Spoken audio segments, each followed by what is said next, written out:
Hello there, Seraphim17 once again, introducing you to my Dark Souls video walkthrough, and immediately you'll notice we're at the Firelink Shrine, and we're going to be moving down towards the second bell, which is in the ever-loved Blighttown. So I picked the Master Key off the start, and I implored everybody to do the same, although you can buy the Master Key from somebody in the depths.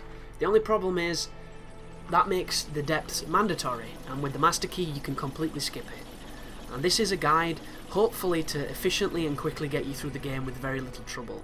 This is not a guide to help you find everything, this is not a guide to help you explore every nook and cranny, and I would even go as far as to say this is not how I would recommend anybody to play the game on their first time through, purely because you're missing out on a lot of the magic. But if you have no interest in Dark Souls and you're purely a trophy / achievement guy, and you just want to plow through, then this should be perfect.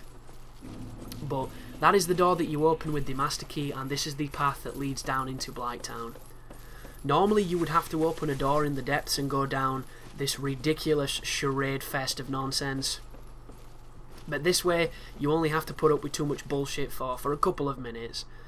And we're introduced to the first thing I hate about this area. Did you notice how when we transitioned into the cave, the lighting went to shit for no real reason? It completely, the colour correction went really green and dank and dark and nasty, and it made the draw distance really difficult to see what's coming, and I don't know why it does it. It's a stylistic choice, but I really dislike it. It's one of the things that bugs me most. I don't like the frame rate. The frame rate down here is going to go to shit real quickly, and at times it is visibly offensive because it's so bad, but there is an argument of, if you killed the enemies and you cleared it out, it wouldn't struggle so much and you wouldn't have such a hard time with the frame rate. But anybody coming down here trying to kill everything is a psychopath in my point of view, because this is the worst area of the game, second only to the Tomb of the Giants. And the Tomb of the Giants is only bad because you have to walk around with a fucking Christmas tree on your head, and I hate that. But these are the fat guys. The easiest way to fight them is to lure them towards you with the bow, so you take them on one-on-one and just fish for backstabs. I didn't do it then because I've fought them so much, I just mess around nowadays, but the safest way to fight them, keep your shield up, circle strafe and backstab. They're an extremely easy fight, even at low level, but I just made them look much harder than they are because I was playing like a fool. This guy has got a pretty cool name, but I can't remember it off the top of my head right now, but just ignore him.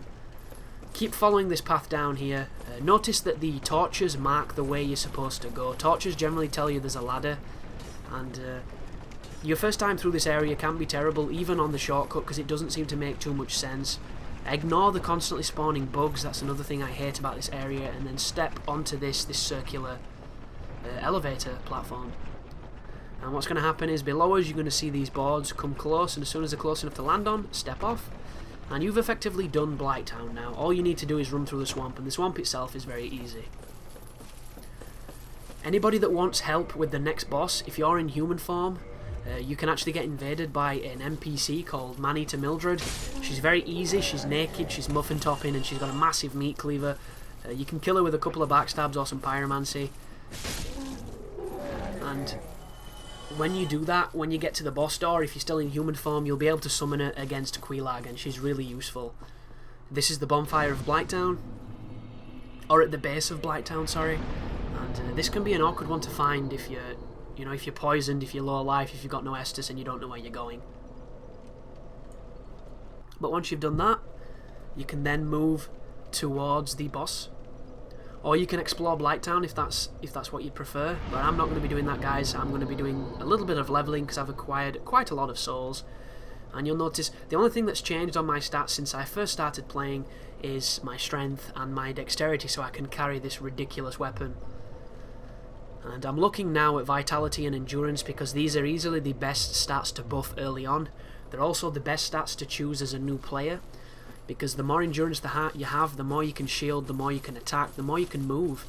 It limits your ability to run if you have low stamina, so you want that as high as possible. And vitality is pretty simple.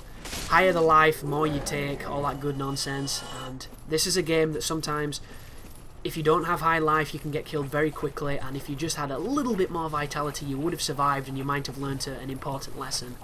But never cure yourself of the poison, because you're just going to get more poison. The best thing to do is just suck it up until you get through the area where it is poisoning you, and then cure yourself. Because this is not like Valley of Defilement. This is not, you know, 1,000 acres of poison fest. This is just... It's pretty big, but it's nowhere near the traversal that you have to do in Demon Souls.